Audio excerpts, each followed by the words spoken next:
இரக்கங்களா மணிமுடி சூட்டுகின்றார்.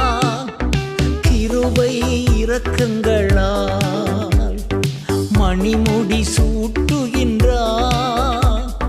வாழ்நாளெல்லாம் நன்மைகளால் திருப்தி ஆக்குகின்றார்.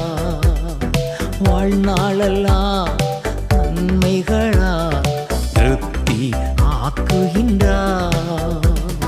கர்த்தர் செய்த நன்மைகளை ஒரு நாளும் மறவாதே. கர்த்தர் செய்த